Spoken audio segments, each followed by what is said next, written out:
Thank you all for having me here, and thanks to the organizers for this conference. My first time here, and I gotta say, anytime you can get this many influencers and decision makers in ag together during growing season is always a miracle, so good job for this. Okay, I'll see if I can work this thing. So my name is Taylor Moreland. I'm the CEO and founder of Agri Spray Drones, and I'm here to tell you that this technology, drone technology, is here, and it is here to stay. This is evidence over the past 5 years from what we've been doing, and kind of what I would urge you in the ag retail space. If you are not already involved in this technology, this industry, it is worth taking a look at because your customers and your growers are demanding it. I guess just quick show of hands. We just have a few people in here, so I might change things up a bit. Who is involved in the spray drone space in one way, shape, or form right now? Yes, yes. No? Yes, sort of? Okay. Yeah, right. Anybody else? Okay. Yeah, so this makes it a bit harder. 3 years ago, 5 years ago, when I asked that question, no one knew anything about drones, and so we were all learning together. Now there might be some people in this room who have more field experience than I have personally. You can probably do a better job presenting. So the knowledge gap is pretty wide from top to bottom. So why are farmers demanding spray drones? Well, simply put, it is become a very valuable tool in the toolbox for application. Farmers are data driven, and they want products applied when, where, how they want, so they work most effectively. And the drones give them the tool that no other tool has to apply products in certain ways. This may not be the best form of application in every scenario, but sometimes it is the only form of application. When you look at traditional aerial application, drone does the same thing, only it adds much more versatility. This is just kind of some proof points here. This is just fungicide application. Obviously, this is the most widely used application for spray drones. Is fungicide happening right now, today, all across the Midwest right now. And just shows you that, yes, drones can do it, and they do work well whenever they do it.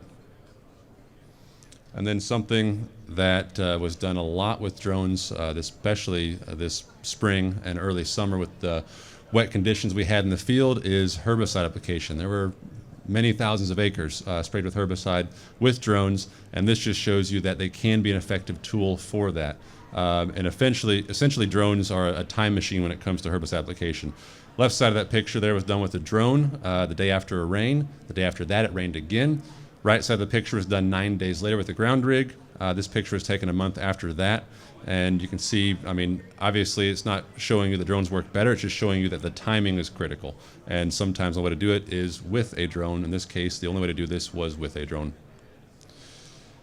So as far as where drones fit from a field perspective, anything that is rough terrain, high canopy, field access issues, hard to get to, right?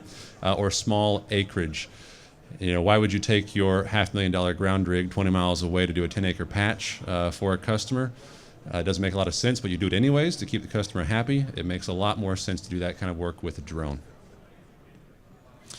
So, what value really do drones provide to retail operations? Well, there's several key pieces here. We'll kind of break it down. There's a money thing, obviously. This is revenue that you're not capturing just yet from application service. And drone application is typically a higher value per acre. Typically we're at $15 an acre for a 2-gallon application rate with a drone. And it's value that you're typically outsourcing at this point in time, at least most retailers are. It also makes your traditional equipment, or can make your traditional equipment more efficient. So that example of doing that 10-acre patch with your ground rig doesn't make a whole lot of sense. Well, if you can use your drones for that type of application work, take your ground rigs or take your airplanes and go where that makes sense, where they can be more efficient there. We have a lot of retailers that tell us they probably are breaking even on their drone application because they're not very efficient, because they're doing those small fields, those tricky fields, but they're being way more efficient with their ground rigs, with their airplanes, and they're increasing the value of that operation. One of the other challenges when it comes to retail ag is always labor, right? Finding that next generation of talent, and drones kind of being that shiny new tool, that shiny object, they always attract that next generation. It's just a really cool job for a lot of young people to get into. We've seen that firsthand ourselves, and so it's a great tool to actually attract that talent into your organization. And probably the biggest reason that we've seen, that we've heard from retailers, is deepening customer relationships. This is what this business is all about, strong customer relationships. And if you can provide a high value to your customers by using new technology, by using these drones, by taking care of their fields when, where, how they need it done, and having a tool to do that, then that strengthens that relationship, makes that sale next year that much easier. And really what it boils down to is, just further solidifying your status as a trusted advisor. This is new technology. And with every new technology, growers have questions, farmers have questions, and they need someone that they trust to turn to, someone who understands the technology, who's used it before, and who is pioneering it. It's by being that trusted advisor that just strengthens that relationship even further. So kind of some insights we see and have seen over the past 5 years, kind of some trends that we've seen that show us that this industry is growing and is here to stay. The FAA is one big piece of that. 5 years ago it was almost impossible to get your licensing done in a timely manner. There's lots of hoops to jump through and no really help out there. Now we see that trend reversing. FAA is actually supporting this industry quite a bit. New regulations, as well as we ourselves at Agri Spray Drones, we have a dedicated team that actually does a lot of that regulatory work for our customers, for our clients, to make that process easier. Then there's supporting technology. A big piece of anxiety when it comes to retail drone application is on the reporting side, the legality side, and we have Drone Operations Center, which is a software tool which kind of brings that into one house. So there's a lot of developments within the FAA and within supporting equipment over the past couple of years for sure. We've also seen a huge nationwide dealer growth, not just in our network, but other networks as well.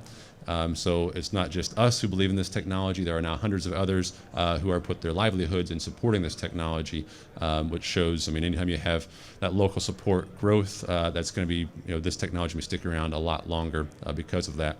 And then we see a lot of R&D support. So R&D in terms of universities doing research, research organizations, and then developers and software and hardware actually producing equipment, making equipment to support this technology and this industry. Really cool to see the growth of this industry. So what we do here, we are a distributor. We're one of the nation's largest distributors of this technology. We partner with organizations like yours, all the way from the farm gate to the retail side. And this is all we do. So spray drones is really all we do. Our mission is to empower rural America. We use drones to do that. There have been thousands of jobs created, thousands of new businesses created with this technology by young people all across rural America, bringing people back into agriculture, which is, for me, the coolest part of it and what drives us forward. And so we'd like to work with retailers like yourself to do that, whether it be in sales, in service, in support, or just in educating your growers themselves. So that's all I have for you guys. We do have, if you want to learn more about this, we have, there's a post-conference workshop. Starts at 12:30, 3 hours of nothing but spray drones. So literally every topic will be covered and plenty of time for questions. I've got maybe a minute or two here for some questions. Does anybody have any questions for me? So what got me into spray drones? I sold seed right out of college. I got a little drone, a little Phantom, and I was doing kind of some scouting service. It actually turned into more just taking pictures of combines in the field. But nevertheless, showed me the technology was advancing. Started selling chemical in 2017, working with aerial applicators, kind of on a smaller scale, just kind of myself, small business. And I learned that demand for fungicide was growing quite a bit. A, because farmers are increasingly more data-driven. B, because fungicide products themselves have had lots of development over the past decade, become better. So more farmers wanted the service, but the application, the actual application service, the supply of that service was not meeting demand. And so a lot of my customers were kind of left in the dust, or they had poor timeliness of application. Drones were starting to become a thing, spray drones, very small at that point in time in 2017, about 2.5 gallons, and very hard to obtain and any information about them. But kind of took a leap of faith, I guess. They're 19 and got a couple units, started testing them. trials and tribulations, but eventually we learned that this technology got to the point where anybody could operate it. It became efficient enough that on a single farm, if you planted 100 acres of corn a day, you could spray 100 acres of corn a day. And then just to be able, it's gotten more and more efficient since then. And kind of what scaled us so quickly is I'm not a drone guy, I'm an ag guy, and there were no ag guys really in the drone space, and so we took that approach, not focusing so much on the technology, but on what value the technology actually provided. So that's what we do.